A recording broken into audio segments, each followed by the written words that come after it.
Little is known about the enigma known as Casey the Content God. Some say he's an ex-member of Al-Qaeda, while some say he's secretly Benito Mussolini. Today I'm here to tell you the truth about the eccentric and wealthy Casey. It all started back in 1975. Casey was born to two loving parents in Istanbul, Turkey. Although it's not confirmed that he was actually Turkish, he did live in Turkey. Casey grew up around many other boys his age, and since Turkey was always so scuffed, they got away with doing many things kids in other countries couldn't. They would usually spend their time taking turns driving his father's spare car. If one wanted to find Casey, it wasn't very hard. All you really had to do was look down the street and follow the trail of busted up cars parked on the side of the road. When Casey turned 16, he reunited with his uncle, who happened to be a cocaine dealer. It was over the summer of '91 that Casey learned the ins and the outs of the drug dealing business.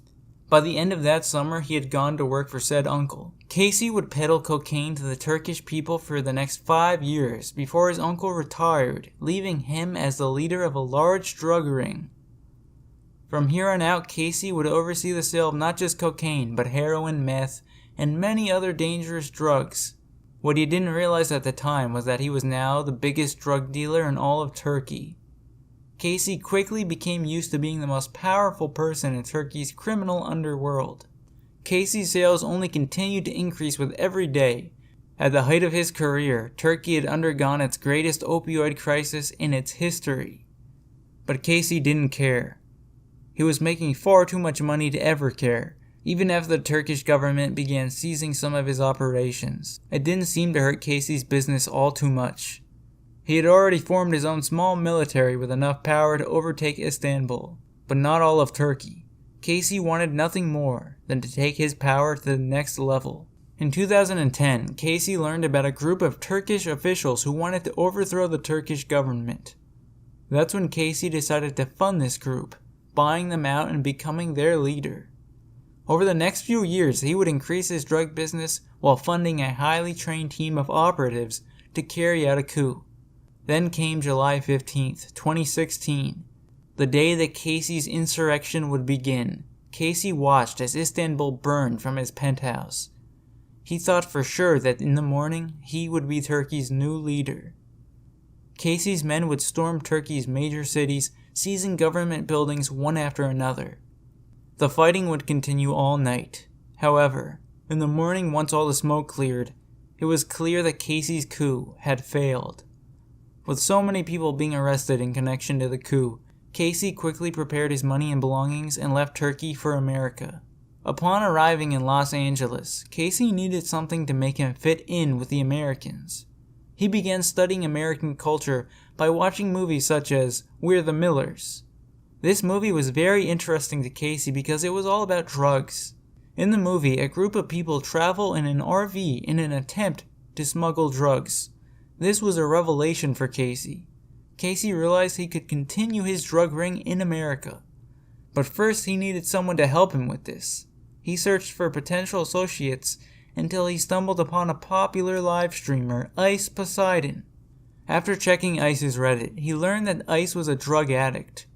That's when Casey reached out to Ice and offered to sponsor Ice's career. From here on, he would sell cocaine to Ice and his friends and occasionally fund Ice's event streams. In fact, it was Casey that gave Ice the idea to go on RV trips. Casey's plan was to sneak as many kilos of cocaine onto the RV for his new associates to unknowingly transport it to his customers. Unfortunately for Casey, Ice's manager, Scuff Steve Jobs, was cucking Casey's business. Scuff Steve Jobs, or SSJ, tried to control every aspect of Ice's streams, so of course he decided he was going to be the one to decide where the RV would go. SSJ messed with the RV plan so much that none of Casey's customers got their packages. This angered Casey greatly. At this point, Casey decided to use his pull to influence the subreddit to launch an all-out hate campaign against SSJ. He tried to make SSJ look as bad as humanly possible. Casey had hoped that the hate against SSJ would get Ice to drop SSJ as a manager, but Ice just wouldn't get rid of him. Many more events later came RV Trip 2. Once again, Casey hoped to use it to transport his drugs. This time, SSJ wasn't the problem. Exactly. Hampton Brandon, one of the RV Trip members, happened to find where the cocaine was hidden, and later he had gotten in a huge argument with SSJ over money. This caused Hampton Brandon to storm off the RV in Texas, and with him he took more than half of the drugs. Once again, Casey's business was cucked. Fast forward to 2018, and Casey had just finished financing Ice Poseidon's streamer mansion. Like the RV trips, it would house countless streamers who he could exploit for his business. All this time, Casey had operated in the dark, with only Ice knowing who he was. Casey finally made his connection to Paul known in 2018. But people only knew him as Ice's investor. The truth is, he was using the streamer mansion as a warehouse for cocaine and firearms. Drug kingpins such as Harvey J and Mr. G would visit the house to test Casey's product just to see if they wanted to distribute it in their territory. Countless other drug runners such as Tracksuit Andy would appear as well.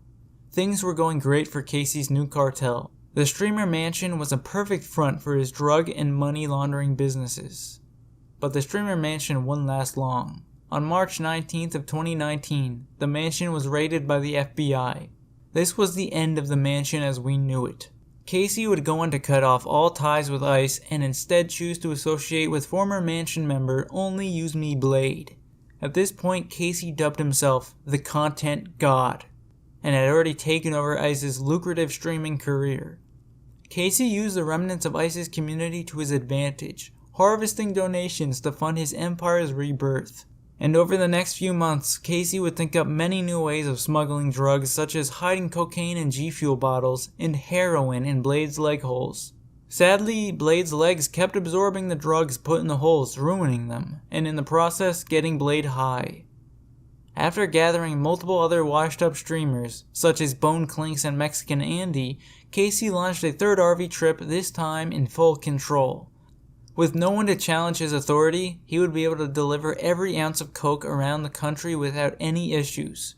The perfect drug running scheme, which would fund itself with the countless donations being baited by his cast of scuffed retards. To this day, Casey insists that his money came from buying and selling houses and investing in small businesses just to keep the FBI off his trail.